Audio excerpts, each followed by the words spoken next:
you going to say happy birthday? No. It sounded like you're going to say happy birthday. Friday. It's nobody's birthday. Not yet, at least. It's somebody's birthday. Welcome to the Phoenix Sports Podcast presented by the DraftKings Sportsbook app, America's top-rated sportsbook app. Don't forget to hit that like button, subscribe wherever you get your podcasts, especially on Spotify. And don't forget to leave us a 5-star review. It's me, it's a girl, it's DJ Mackie P. And Shawn DePaz. We got Bubble Shane behind the Mac. Bubble Shane will make an appearance today. Bubble Shane won't? He will. He will? Also, Okay, happy good. birthday, Mozart. Told you it was somebody's it's birthday. Mozart's birthday. You're right. Happy birthday. Thank you guys for waiting. Oh my God, sorry for the delay. You can all blame Brandon Spano, our CEO. If you go ahead and tweet him and make sure he knows that he made us late. I'm sure he'd love to see it all over Twitter. Oh my God, Shawn, it's Friday. We finally made it to the weekend, and it's been a crazy week. It has been. There's actually been a decent amount, and not all of it's been negative for the first time in a while. It's nice. We actually get some positive stuff to talk about. Are we actually on a little bit of an upswing? A little bit. A small Although I guess one? 2 of the teams, 3 of the teams, 4 of the teams that we're talking about all lost the most recent game that they've played. Okay, so maybe not. But it's generally good stuff. So we'll take it as We'll positive. take it. It's Mama Chris's birthday weekend. This is major breaking news. God. Happy birthday weekend, Mama Happy Chris. birthday week. Happy birthday month. You deserve the whole month, Chris. You do deserve the whole month. Absolutely, I agree with that. The best way I can recommend celebrating is by going to Four Peaks and cracking open a cold one. Yes. Celebrate every birthday like it's your 21st. I don't know if I agree with that. I don't remember my 21st birthday. And I would like to remember my birthdays. What was my 21st birthday? Mine was in Nashville with my mom, and it was electric, but I don't remember any of it. Mine was in Buffalo, New York, Chippewa Street. But if you want to crack a cold one, you got to do it with Four Peaks, either at their brewery in Tempe on 8th Street or at home, because you can get Four Peaks wherever you get your groceries. And they just came out with 2 new beers, the Recreational Juice Dank IPA, as well as the Super Juicy IPA. And I have had both. Ooh. I can confirm that they are both incredible. And you're an IPA lady, aren't you? I am. I'm a huge IPA girl. I'm from the microbrewery capital of the world, which is the state of Colorado, and I love IPAs, and these are top notch. My palate is very refined, so tell me believe me when I tell you that these are some good IPAs. My palate is very refined. Trust me. But it's also almost Super Bowl, and beer and Super Bowl kind of like besties, hand in hand. They go well together. So with the Super Bowl around the corner, you can enjoy a nice cold Four Peaks beverage during the big game. Like I said, they're available wherever you get your groceries. Also want to give a big shout out to Burrito Express. Yes. They hooked us up this week and brought in some burritos for the office, and oh my Lord, it was so good. Yep. And you still have time to enter the PHNX Sun Devils Burrito Express giveaway. Yes. Tweet at PHNX_Sun Devils at Burrito EXP, your favorite Arizona athlete, and your favorite burrito flavor. You have a chance to win a $25 gift card. Who doesn't want free burritos? Are you kidding me? $25 worth of burritos? Ugh. That's the good stuff. And the sauce is so good, you'll steal it, apparently. Somebody. We still did not get to the bottom of the Someone is convinced salsa that I'm the one that stole all the salsa, but I swear on everything that is holy, I did not steal any of that I salsa. actually believe you. Like I've said, I actually believe you. So Oh, thanks, guys. I think it's somebody else. Vindicated. Also, if you go to Burrito Express and you buy a $25 gift card, you get a free burrito. Did you know that? Wow, I did not know that. So lots of free burritos are happening. Free burritos. All right, let's get into our temperature check. We need to go to the doctor and get a little checkup, Shawn, because Open wide and say, thank God they can see us. yeah, our tongues are just like fully out of our mouths. We need a checkup on many things happening in Arizona sports. We're all over the place. We're hot, we're cold, we have a fever, and then we gotta chill. It's interesting. Like we said at the beginning of the show, minor upswing, maybe not. So let's break it down. How you take it. I think we need to start with Sean Payton because obviously Mr. Payton was in the Valley yesterday. He was interviewing with the Arizona Cardinals, and I don't know about you, Shawn, but I feel like a overwhelming sense of relief that he actually made it to Arizona and an actual interview took place. Oh, same. Because I have said before, I had a feeling that everything was going to kind of fall through and they were just going to end up with Vance Joseph. And for a minute there, it didn't seem all that certain that Sean Payton was they were even going to get an interview done at any point. But they did. And I think if you're a Cardinals fan, you have to be at least slightly optimistic. Yeah. Right. Because even if he doesn't get hired, I think it's big for a franchise that is in a lot of ways been a little bit of a joke, especially over the last year, to show that they are at least trying to do the right thing and making like some kind of respectable decisions. So like I said, even if he doesn't end up getting the job, I think it's a good sign that he at least was in the building. Yeah. Adam Damari in the comments asking, does anyone know if he is still in the Valley? My guess is that he's not. He doesn't really have a lot of reason to stay here. He lives in LA full time, which is conveniently just like an hour and a half flight, maybe less, depending on the wind speed away. So I was gonna make fun of you, but your brother's a pilot. My brother's right? a pilot. Like so... you actually you know what you're talking about. So I don't believe that he's still here, but he did spend a lot of time here. Oh, yeah. First of all, he spent at least roughly 7 hours at the practice facility in Tempe with Michael Bidwill and Monty Ossenfort and whoever else they deemed worthy of being at that meeting. The media was all over this, and kind of creepily, in my opinion. I felt like there was some mild stalking going on. It was very paparazzi-ish. It was very paparazzi-ish.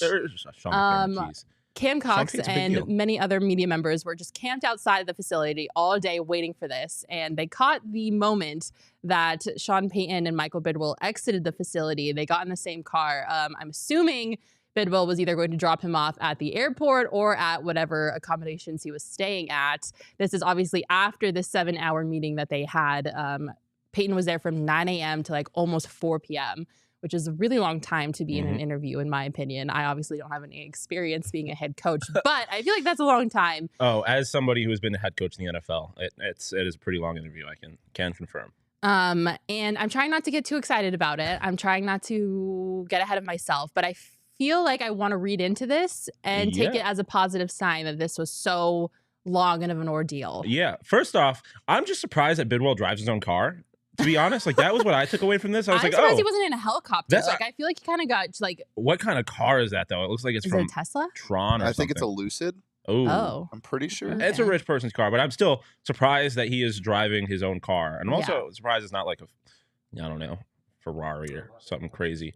Kind of disappointed he didn't break out the helicopter, not gonna lie. But I mean, like you were saying, it's definitely encouraging he was there that long. It's kind of like a first date, right? Like you go out with somebody and if it's not good, you're just get out of there quick. You get out of there. Listen, but if I gotta it's go good, to the bathroom. I'll see you later. You keep finding different things to do to kind of extend the date and spend time with someone that you're clearly vibing with. So hopefully that was the case here. Hopefully this was a sign that they were clearly having good conversations and good enough that they kept feeling the need to keep talking. Yeah, absolutely. Makayla, hold on.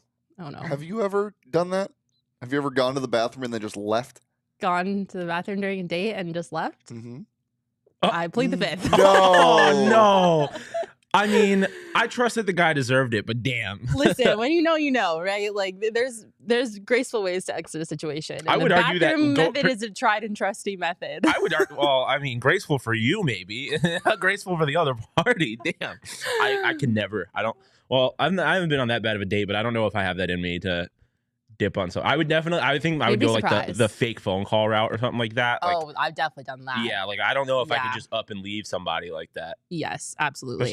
Especially as a guy, because then I'm gonna be leaving her with the bill, and it's just it's definitely more acceptable for girls to do it than it is for guys.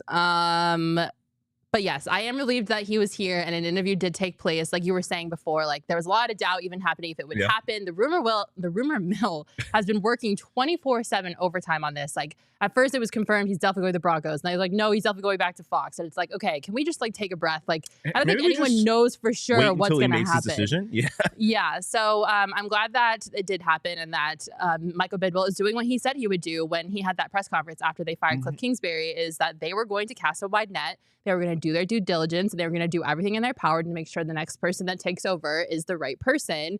I still am in the boat that Sean Payton is hands down, bar none, the best person to take over for this job. And so I'm glad that he was here and that they got the interview done.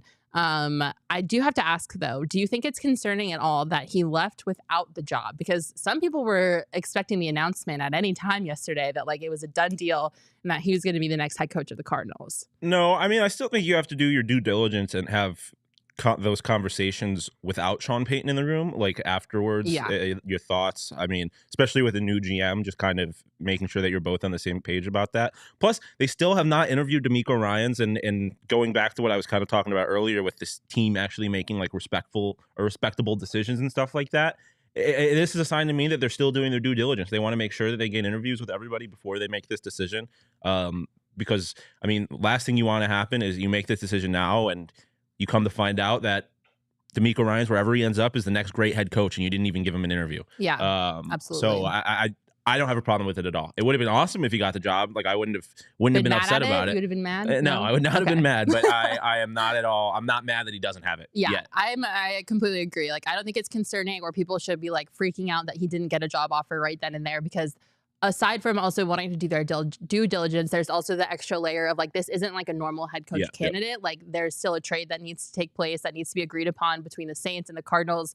And who knows how much negotiating that's going to take. I also think it would not be in the Cardinals' best interest to trade that number 3 overall pick. And the Cardinals still have some pieces to move around potentially in order to get maybe a first round pick that's like lower in the draft, maybe in like the 20s. So I don't think that it's a bad thing at all. And I think there's so many complexities to this, to getting Sean Payton to actually come here, that like it was going to take more than the very long 7 hours. Granted, they were long 7 hours, but it was going to take longer than the 7 hours to get him here because, again, he's not just a normal head coach candidate. Like, there still has to be the complexity of dealing with the Saints to get him here. Yeah, and I mean, Chris makes a good point that both parties need the review period, because Sean Payton also has a massive decision to make, too. There's a reason he stepped away from coaching. He has a very comfy job. He gets to live in LA, make a lot of money being on TV. So this is a big decision for him too. So I'm sure it's not a decision that he's trying to rush into either. So it's no reason to be alarmed. Maybe if the interview was like an hour, 2 hours, and he didn't like, okay, then maybe a little more reason to be concerned. Yeah, but sure. With an interview that long, I don't think you can be concerned quite yet. Yeah, absolutely. Thunder in the comments saying Saints would have to get reasonable with their end of the deal too. I definitely agree, because if the Saints are asking for the 3rd overall pick, I think that's a no. Yeah. As much as I want Sean Payton here, and trust me, I really want him here because I think he is the guy that can get this ship turned in the right direction, I'm not willing to sacrifice that 3rd overall pick for it. But a lot of this has to do with leverage. And there was something that came out yesterday that kind of, in my opinion, has to do with leverage as well. A member of the media tweeted out that Sean Payton was, what was it? It was not happy. He was concerned by the ownership group in charge of the Broncos, just because obviously Payton has interviewed with the Broncos once.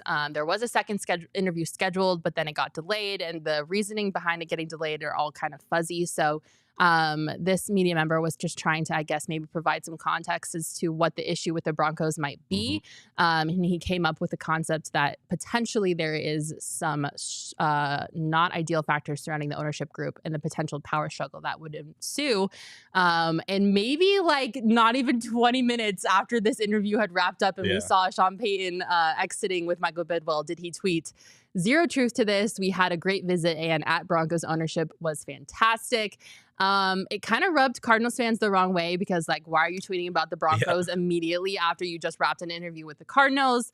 I get Sean Payton maybe wanted to clear the air and to make sure that like the Broncos were aware that like there's no truth to this. Or if there was truth to this, maybe he's trying to save face, because the leverage in this situation is super important. And if, anyone outside of the Saints organization knows that like maybe Sean Payton isn't as desirable as all of these other organizations think he is, and like he doesn't have as many options, then obviously the demand is going to go down. Like if no one's competing for him as a head coach, then like why would anyone sacrifice the 3rd overall pick for him? Because it's not going to take that much to get him here, So I think maybe some of it was like saving a little bit of face to try to like make sure that like, A, the Broncos weren't alarmed by like whatever's going on with Sean Payton in his delayed second interview, and then B, to like also maybe keep up the interest and make sure that like there as many teams as possible are interested in getting Sean Payton there, so that the competition and the demand is like through the roof, basically. Yeah, I mean, we talked about it a little bit before the show. I definitely could see a scenario in which his agent, like, he's in this interview for 7 hours, probably not spending a whole lot of time on his phone. Gets out, his agent's probably like, "Hey, we got I don't want to say damage control. That sounds a little bit dramatic, but a small fire to put out.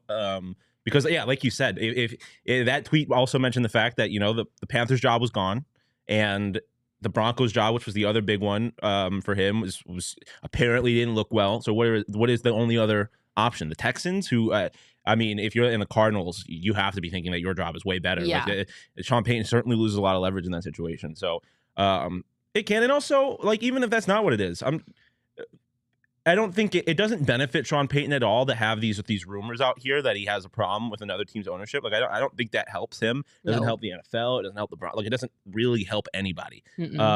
So it could have just been that too. But I'm not concerned about it at all. Quickly wrapping up this convo about the Cards. So obviously yesterday we learned that Dan Quinn is for sure going back to Dallas. Frank Reich was hired as the next head coach of the Panthers. The first domino has definitely fallen. I guess you could technically say two if you count Dan Quinn officially going back to Dallas. There's only 4 openings left total in the NFL. Arizona, obviously, Denver, Houston, and Indy are the other 3 teams that still need a head coach. And if you look at the candidates that we have left specifically for Arizona, they've interviewed Vance Joseph, Brian Flores, D'Amico Ryans is still potentially on the table, although he has delayed his interview until after the 49ers are no longer in the playoffs, and then Jairo Evero.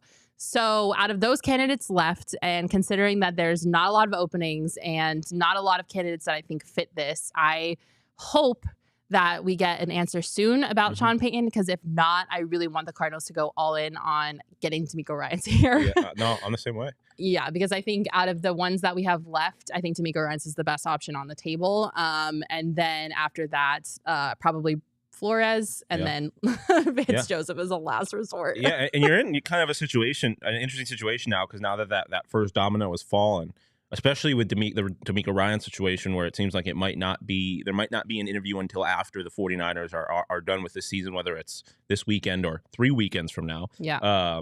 That's a long time to wait. Yeah, exactly. You're kind of playing a game of chicken. Do you want to wait for that D'Amico Ryans interview and then have Sean Payton stolen from you essentially, and then D'Amico Ryans go somewhere else, and now you're kind of caught with your pants down? So it's definitely a tricky situation for ownership and Monty. But I am with you. I'm all the way. If it's not Sean Payton, I'm all the way on D'Amico Ryans. I've expressed my discontent, I suppose, with Brian Flores and Vance Joseph. Yeah, me too. I think if it's not Sean Payton, D'Amico Ryans is the clear best head coach candidate for any team, but especially the Cardinals. Yeah, absolutely. I don't know about you, Shawn, but yesterday I was watching the DraftKings Sportsbook app like a hawk. Yeah. While the Sean Payton thing was going down, because his odds to be the next head coach of the Arizona Cardinals went from plus 1,000 to plus 350 in like the course of like an hour.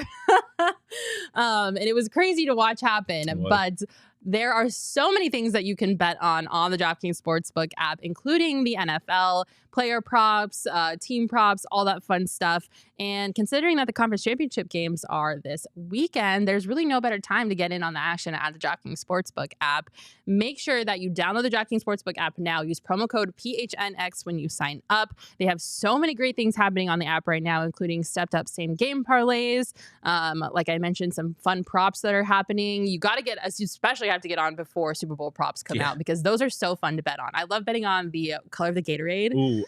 How long the anthem goes, under on anthem time. So fun. I'm a huge fan of the number of the first touchdown score. Oh, okay. There you go. By far my favorite that I won last year is who does the NFL or the Super Bowl MVP think first. Is it like religion, God, family, or his teammates? Yeah. Oh, that's a good one. And I bet on religion, because I was like, it's going to be Cooper Kupp. Yeah. And it was. Yep. I will say Chris Stapleton is singing the anthem this year, and he can sing. Dude, listen, not a country guy, but his Tennessee whiskey. Yeah, and he loves to do those runs. So I would definitely take the over on whatever they set the anthem time at, because Chris Stapleton is going to milk it, and he's going to do it justice. She knows her country music. Listen to her.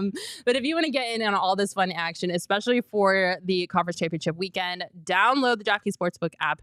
Now there are only a few more shots to win big on the playoffs with DraftKings Sportsbook, the official sports betting partner of the NFL, counting down to Super Bowl 57. New customers can bet just $5 and get $200 in free bets instantly. Eligibility restrictions apply. See show notes for details, but don't forget, use promo code PHNX when you sign up. Hey, Mac. Yeah. It's Bubble Shawn. Bubble Shawn! The good witch? No, he's back. Quick update on Yeah. the DraftKings Sportsbook app. Oh. Sean Payton. Oh. Plus 140. Oh. For Cardinals? Yeah, he was plus 150 this morning, went down to plus 140. Wow. Favored his Flores at minus 125. Wow. Still Flores. Okay. Hey, odds makers know what they're doing. They don't move for no reason. That's all I'm saying. Yeah, Bye-bye, absolutely. Bubble Shane. It'll be interesting to see what happens. That's for sure.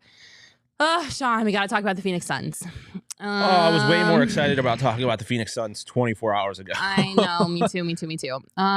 So everything appeared to be going well for the Suns up until last night. Everything was going well for the Suns up until last night. They had won 4 straight. They were looking for their 5th win over the Mavs. And it was actually looking pretty well. Unfortunately, you never want to see a player go down with injury. And Luka went down in the first quarter with a weird ankle something or other. Yeah, he stepped on somebody's shoe. And he did not come back. Yep. So they were playing the Dallas Mavs without Luka for the entire game. And the first half was pretty good. It was pretty competitive. The Suns were right in there. It was DA's first game back. He was popping off. He had 9 rebounds in the first quarter. I thought he was going to go like absolutely nuclear. Yeah. But instead, Spencer Dinwiddie turned into Michael Jordan and went crazy on the Suns. Yeah, Spencer Dinwiddie absolutely turned into Michael Jordan last night. It was kind of crazy to see. No one could figure out how to guard him, which was very disappointing. But the wheels kind of started to fall off the wagon after the Suns came out at halftime. DA ended up going 6 for 20. And he missed that huge rebound at the end of the game that could have really helped the Suns tie it up. It was not great. It wasn't horrible, just not great. No. Despite the Suns' loss to the Mavs, do you still have faith that they can keep themselves in it long enough to get some of their pieces back? Yeah. I mean, you saw just kind of the injection of life they got just from Cam coming back. I mean, once you get D-Book back, and obviously you have DA back, Chris Paul is healthy right now. Like, if this team is full strength, and I know we're going to talk about it in a second, they are able to get some trade moves done at the trade deadline.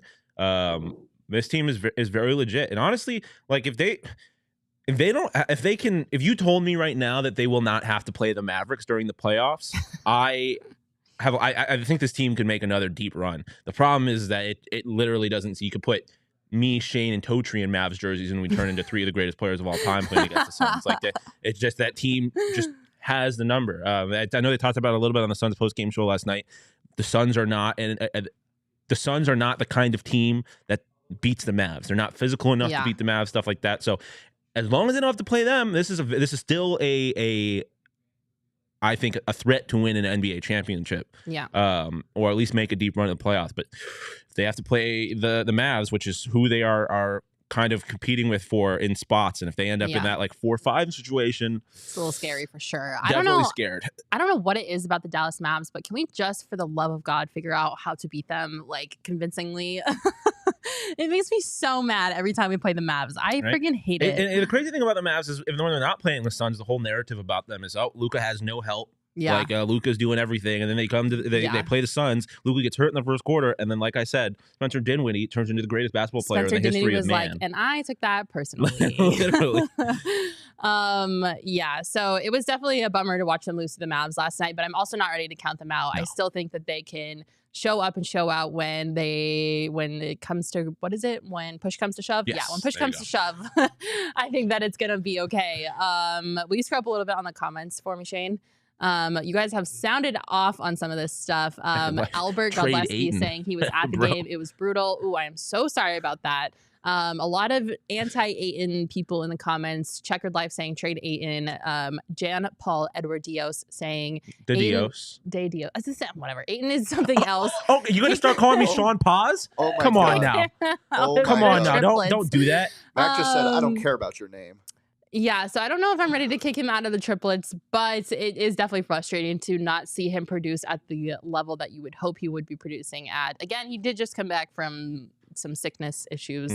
But yeah, it was just messy. It was messy. And it's not something that you really want to see from the Suns at this point, but you also have to be realistic about where this team is at and with what they are facing. It's very much an uphill battle. It has not been easy for the Suns at all this year.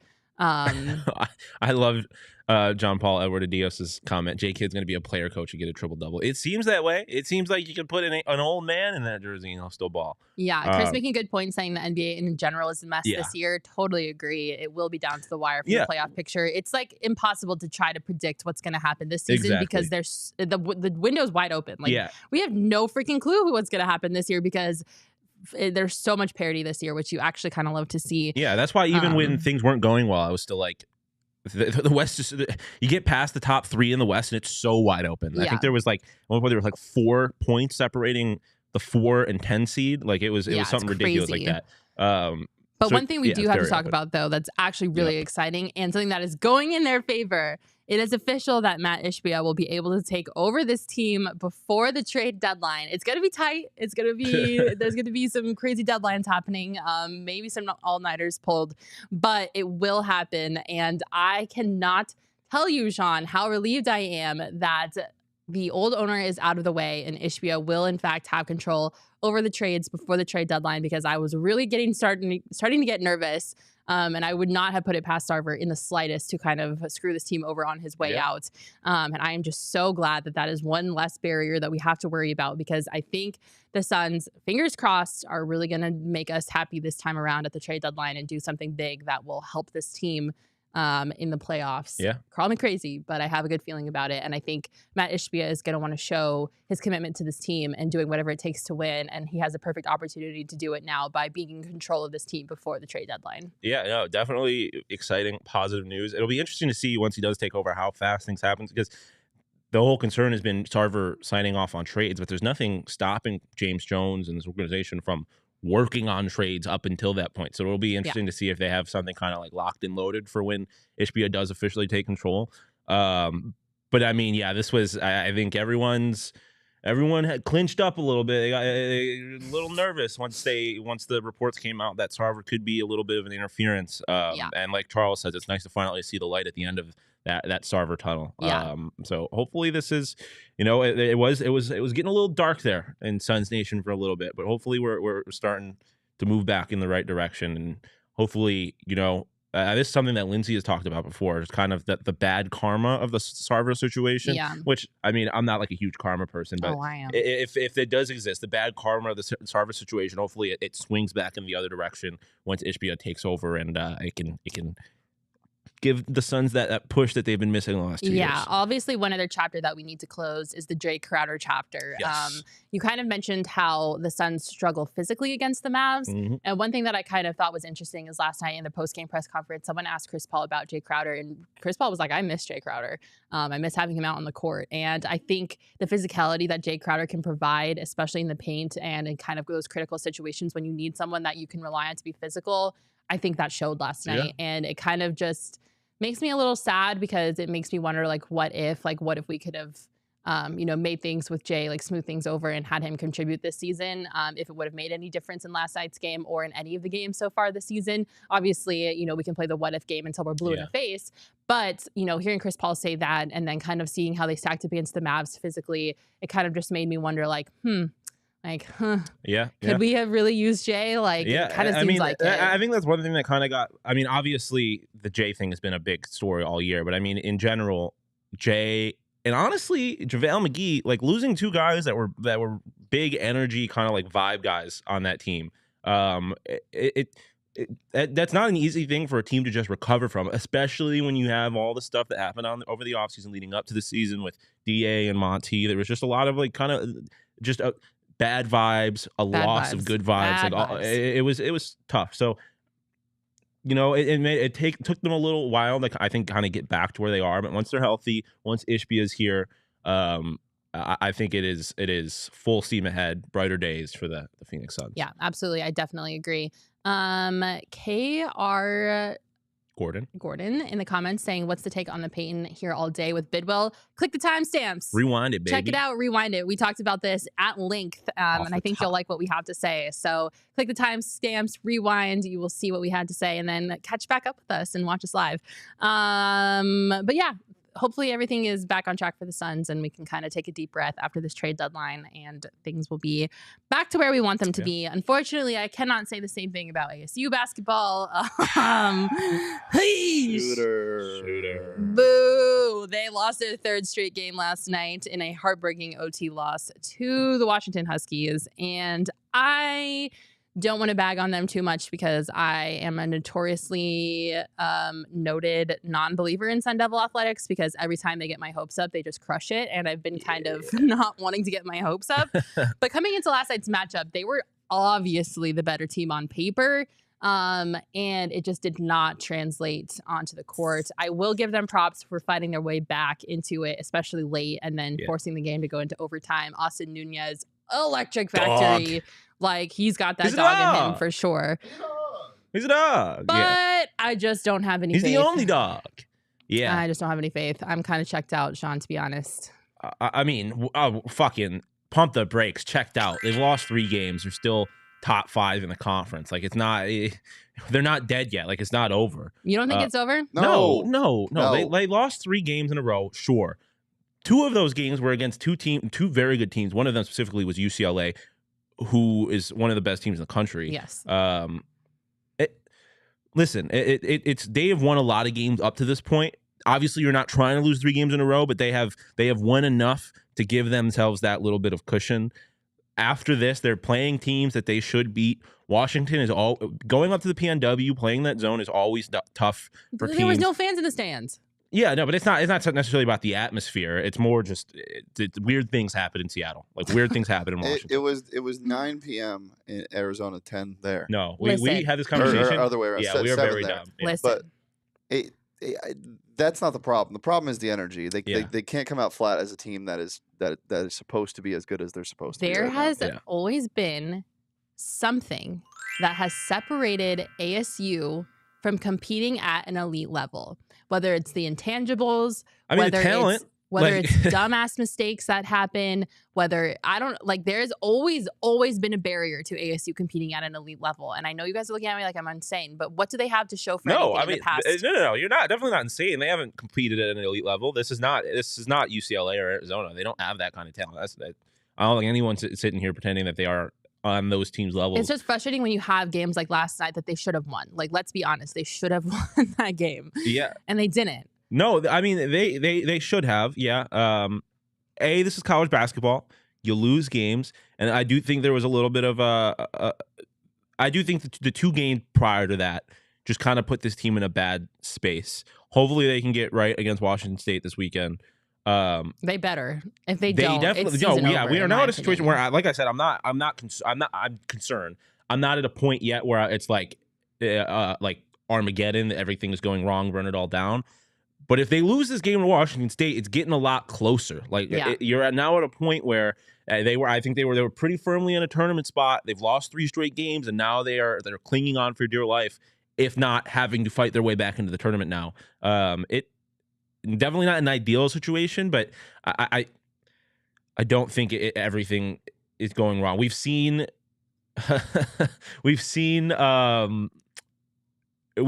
team play good basketball before. The defense was still there last night. Yeah. It was an annoyingly low scoring game for most of it. Yes. I'm not concerned, but not. Don't get me wrong. Like, I alarmed. love this team. This is probably one of my favorite Sun Devil teams that we've had in a really long it's time. So much fun. Like, they're fun to watch at moments. Like, the guys are really great guys. Like, I love this roster, and I think Bobby's done a really good job of putting this roster together and getting the right pieces here. Yeah. Now it's just those intangibles and getting all those pieces to gel and not doing dumb shit. And Mike Estrada in the comments saying coaching.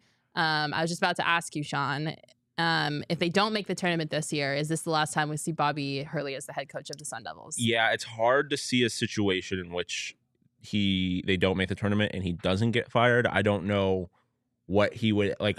I think the only situation once that happens is that they clearly get snubbed from the tournament. Like, they should have been in the tournament, and the voters are just like, nah, fuck y'all. Maybe not. Yeah.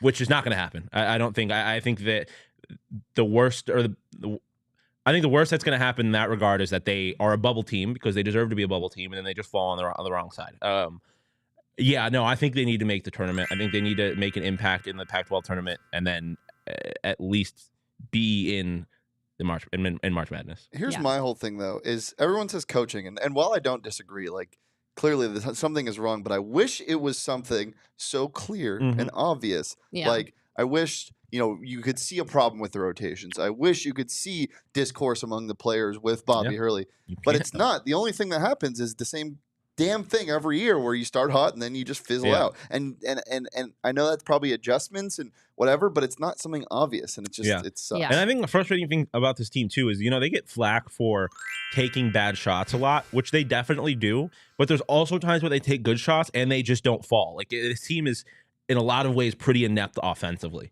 They don't know how to use their big man. No, they don't. But also at times Warren doesn't know how to use his body. Warren also doesn't know how to use himself. So it's I think everyone, honestly, literally everybody on this team, probably with the exception of Austin Nunez, like he's I think doing just about all he can for a freshman put in the situation that he can. Everybody needs to step up. Even Dez had a career high in points last night, but still shot well below 50%. Team has disappeared for the last few games. It has been, he essentially got his not roster spot, but like it'll be interesting to see if he still has a starting spot this weekend, because he played 1 minute in the second half in overtime. Austin Nunez got a lot of playing time in favor of him. It is tough. Everyone needs to step up a little bit. So it's easy to blame Hurley, and definitely some of the blame belongs on Hurley, but these players also aren't getting the job done either. So it's just frustrating because I keep feeling like they make a couple progress and then they hit a brick wall, and I just want everything to click. Like it feels like some things will click, but not everything's clicking. 100%. I'm like, if we could just get everything to click, this would be amazing. But they just can't get everything to click. So and I mean, like Shane said, it would be better if it was something that you could just be like, all right, that's what's going wrong. But it's not. It seems like every single game it's something slightly different, and they lose or they make games that they should be winning by a lot more closer for like different reasons every single time. So it's definitely frustrating. But like I said, we have seen this offense, we've seen this team and what they are capable of. Like when they blew out Oregon, these are two wins that have not aged that well, but wins over Creighton and Michigan, who were both supposed to be good teams at the time. Like we have seen them be a good team, which is why it is so much more frustrating. And I feel like last night was a microcosm of that. They were not good, but at the end, they were very good at the beginning. They had a 12-point lead at the very beginning. They went 12-0 run to start the game.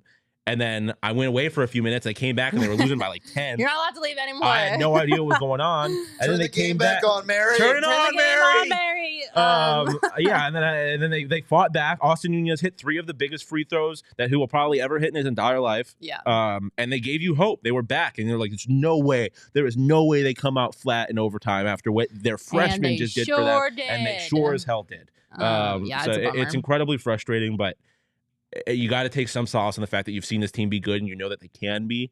And now they are in a stretch of their schedule where they have a lot of teams that they should be able to beat. So hopefully they can kind of get back on the right track. Fingers crossed.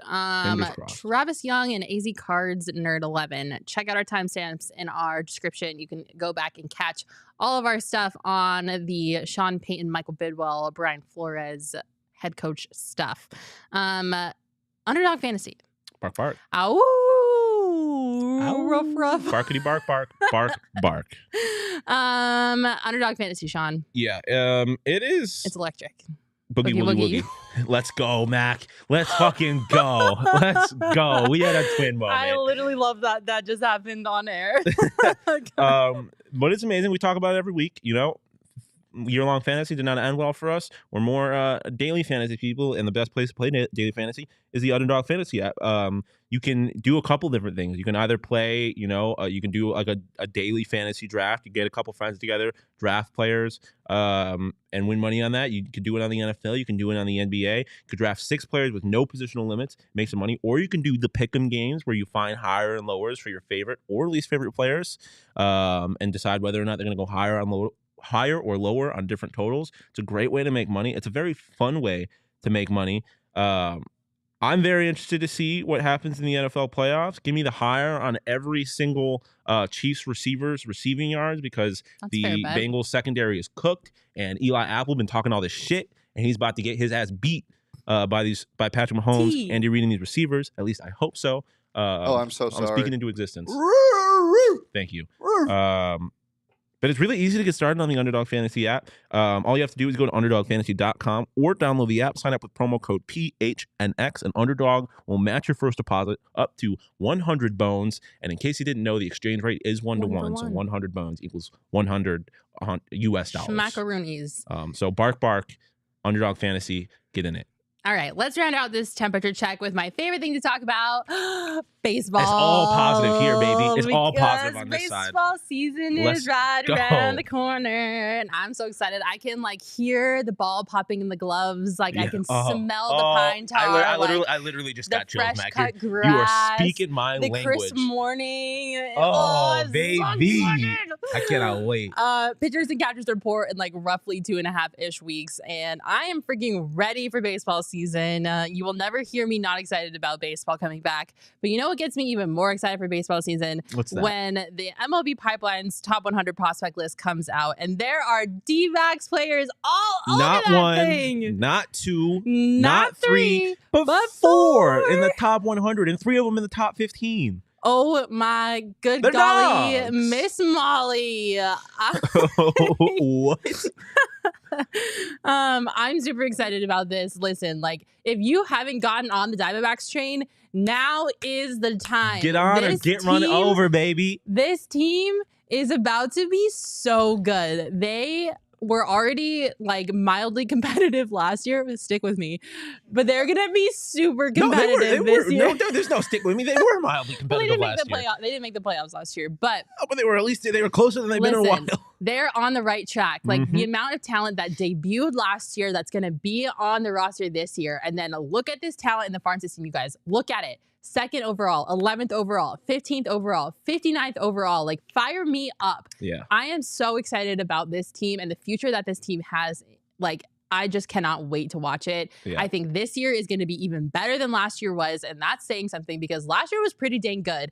And if they can fix their bullpen and their bullpen can keep their shit together for long enough to not blow any more games, we're going to be in some playoff races, you guys. Yeah, listen.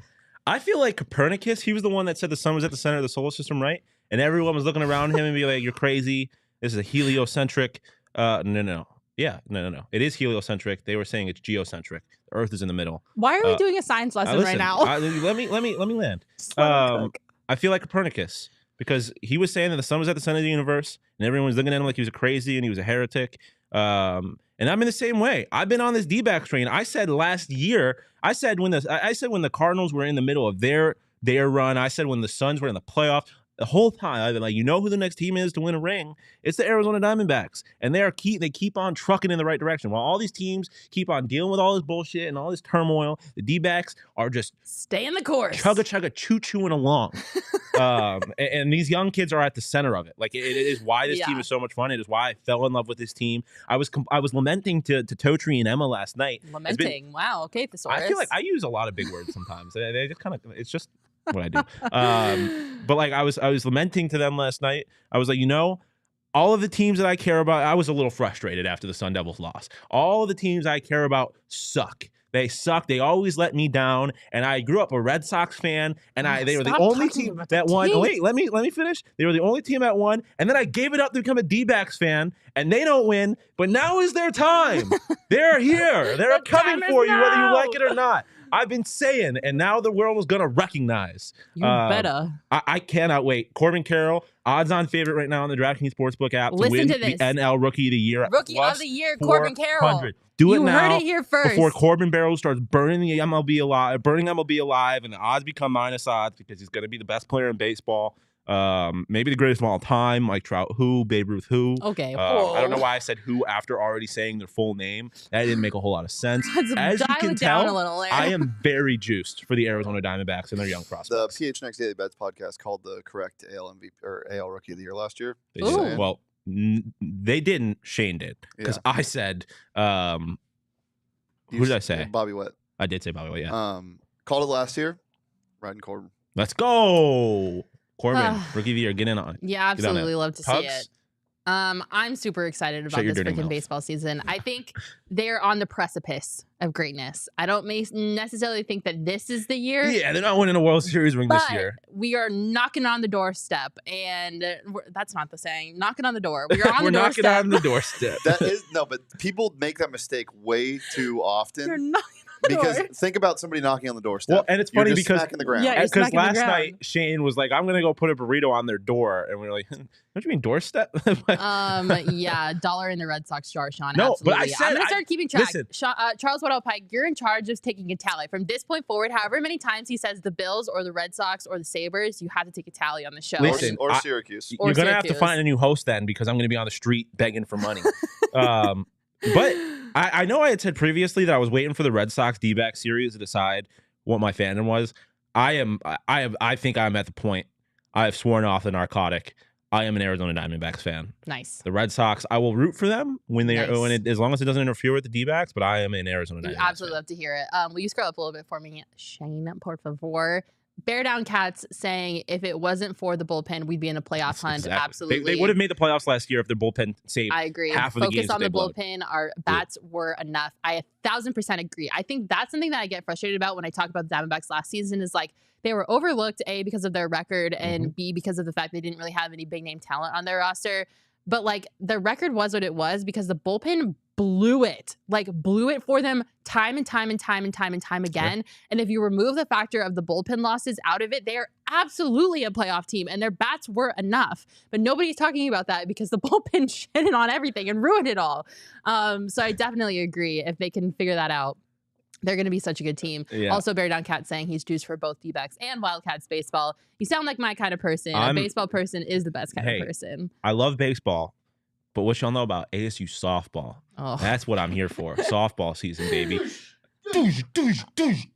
Watch out. I know Sky Harbor was all concerned about their airport situation with the new Coyotes arena. Club Farrington is what you got to worry about. Oh my god! Because there is a danger to the planes. Club Farrington. All right, with the roll bombs it back that they in. Playoffs D-back would be nice first. Yes, definitely don't want to put the cart before the horse. It obviously would be great. But shout out Charles for the $10 super chat. Oh, is that real? Yeah, he said he was going to cover my first few. What do you mean? Is it real? He's going to cover my first few fines from the Red Sox, Bills, Buffalo, Syracuse fines. Wow, I appreciate that. Wow, Charles. I'm going to try really hard not to say any more. True friend of the program. For my sanity, let's hope he knocks it off because I'm going to strangle him every time he talks about it. Okay. Pedro, shout out Bills legend Von Miller. Pedro saying bullpen was responsible for about 20 games we lost last season. I think it was actually more than that. If I remember correctly, it was like in the 30s. I think 3 guys were responsible for like 20 games or something crazy. Like I think like Melanson and 2 other guys, I can't remember who, were responsible for like blowing 20 games. Literally, if the bullpen had saved was just league average, they would have made the playoffs last year. Yeah, so absolutely. It's a clear hole because it's not like prospects of the hole. You clearly have some great young players. Listen, man, I think this team can make the playoffs this year. They're not going to win the division because they have the potential for sure. They're a wild card. If you're not on the D-backs train, if you've checked out for the past 5 to 10 years, listen, I don't blame you. I also would have checked out too. But now is the time to check back in, check into the D-backs hotel, ring the bell in the lobby, get the doorman to get your bags inside. I'll come out. I was a bellman. I'll come out in my little hat, which I didn't wear. All the way in and checked into this team because I'm telling you, it's going to be an electric factory. You are not going to want to miss the rise of this greatness. I think Chris had a comment earlier in the show saying that like they're also just like great young people to like associate your team with. Like they have so much potential, like talent wise, but also just like humanity wise. Like they're just great human beings, and it's like impossible not to cheer for them or their success. And which I definitely agree. There's a bunch of lovable new guys too. Like we talk about the young guys too. Someone had mentioned it earlier in the chat. Gabby Moreno technically is not a prospect anymore, so that's why he wasn't included in this list. But I mean, you got a guy that Shano was familiar with from Seattle. Obviously Gabby and you got Lourdes Gurriel, like who I loved as a player in playing in AAA. Bisons, I'm not going to mention what city they were based in. Evan Longoria is like really likable. A star. Kyle I mean, Lewis. not plays like a star. Kyle Lewis. can be the most slept on pickup of the offseason if he can somehow get that knee healthy. I agree. He showed so much potential with the Mariners. He was the rookie of the year. Yeah. And this is a team that was desperate for right-handed outfield help because they had a bunch of lefties. They had a plethora of lefties. I was stoked about the Kyle Lewis acquisition. And it just kind of got. I feel like it just swept under the rug a little bit because of the big trade with the Blue Jays. But that's a very big pickup. And obviously the injury proneness, but Yeah, and I mean, Pedro says the Longoria signing is so underappreciated. Even if he's not a contributor, we talk about all these young guys. Having a veteran who has won at a bunch of different places like him can be invaluable. Yeah, because you think about the veterans that you have, like Mad Bum. What is he doing besides being a rodeo clown on the free time? Like, he's not providing any value. And also, you have a Cy Young candidate in Zach Gallen as a pitcher. Yes. And the team is good, man. They have the pieces. There's a few holes. The team is good. Watch out. Start posting pictures and D-back stuff now because no one's going to believe that you were a D-backs fan. You don't want to be called out as a bandwagon fan. Because as far as the rest of the world's concerned, D-backs fans don't even exist. So if you start posting about your D-backs fandom after they make the playoffs, they're going to call you a bandwagoner. Get on. Or get run over. Baby. Like Chris says, she lives on the train. She is the D-backs hype train. So, be like Chris. Just get on the D-backs hype train now because it's going to be worth it. I promise you. Chris is the conductor of the D-backs hype train. Also, really, really quickly, I just want to give a shout out to Mike Hazen. Like, he has taken so much unnecessary heat, and I have never, ever once wavered from my belief in Mike Hazen as general manager. And I just hope I hope for a lot of things, but I really want this to work out just so anyone that ever doubted Mike Hazen can never doubt him again because I've said he has been the man to lead this team to success for forever. And I'm really excited to see that coming to fruition. How many days until pitchers and catchers? Like 2.5-ish weeks. So like 15, I want to say. Something around there. Cannot wait, man. Me either. I also can't wait to take an OGs and get this weekend started. Oh, yeah. OGs. You guys. I love talking about OGs mostly because they make me very happy and relaxed. And honestly, I can tell you now that I have tried their strawberries and cream CBD THC balanced gummy. It is hitting. It is doing everything I needed to do. It is so good. And if you haven't tried it yet, you have to go try it. It is available now wherever you go to your dispensary at. It is so good. I think honestly, strawberries and cream is now my new number one. It has dethroned orange creamsicle, which is wild because I've been on the orange creamsicle train. You have been the conductor of the of the orange creamsicle train. So go out to your local dispensary, go find some OGs. I highly recommend the strawberries and cream CBD/THC 1-to-1 ratio. They call it the happy balance for a reason, you guys. It'll make you happy. But if you are looking for something else, maybe a microdose, they have 3 milligram options so you can dip your toe in the water. They also have sleep gummies if you are looking for something to help you sleep. There's so many options. There's so many things to choose from when it comes to OGs. So head to your local dispensary and pick some up. As always, you must be 21 years or older to enjoy. I don't think any of you, a bubble chain. I need bubble chain for a second as a beautiful display because we're also going to be talking about some bad birdie. If you're going to hit the golf course this weekend, which is finally warming up, thank God. It's been so freaking cold in Arizona. The golf course, if not this weekend, next weekend. Yeah, it's been freezing in Arizona, but now it's finally warming up. It's also almost Waste Management Phoenix Open time. And if you want to look good out on the course with all the other crazy drunk people at Waste Management Open, go get some Bad Birdie. Like, Bad Birdie is the best looking golf gear that you could possibly buy. And when you use promo code PHNX_sports15, you get 15% off your entire order. And who doesn't love to save money and also look good at the same time and also party at the Waste Management Phoenix Open and get drunk at 6 a.m. Yeah, I mean, there's a lot of fits and stuff at the at the Waste Management Phoenix Open. So if you want to stand out, I look not as good as I normally do. You look much better. My hat looks really nice, but everything else, I don't know. But if you want to stand out at the Waste Management Phoenix Open, you got to get in your Bad Birdie. And you mentioned it was cold. They got hoodies and quarter zips too. Yeah, so they'll keep you warm on the course. If you're one of those people that likes to get out there real early, even in the winter, Bad Birdie's got it for you. Check them out. Pedro saying, this is my kind of podcast. Welcome to the madness, Pedro. We're here every Friday at 12:30, sometimes 12:45 if your CEO interrupts your workday. This was awesome. Thank you guys so much for tuning in. This is a great show. It was. I had fun. This was a vibe. Everyone in the comments, you were all the best. Baseball. That's what I got really I know, yeah. This is the best way to start the weekend. If you missed any part of the show, you can use our timestamps to go back and rewatch. Or you can listen to this audio version wherever you get your podcasts on Apple, Spotify, Android, Google, whatever you want. We got it out there for you. I will play the podcast for you. I will sing it to you. Okay. Welcome to the Phoenix Sports Podcast, the musical. Yes, the musical. But make sure when you do listen to this on an audio format, you give us a 5-star review. It really, really, really helps us out more than you can possibly know. Don't forget to hit that like button and subscribe to our YouTube channel. I hope you guys all have a wonderful weekend. Thank you again so much for watching and commenting. Charles Weddell Pike, Chris, Pedro, Jan, Paul, Edward, Day Dios. Thank you. Bear Down Cats. You guys are all the best. Thank you so much for tuning in. Don't forget, we'll see you next Friday at 12:30 right here. Bye.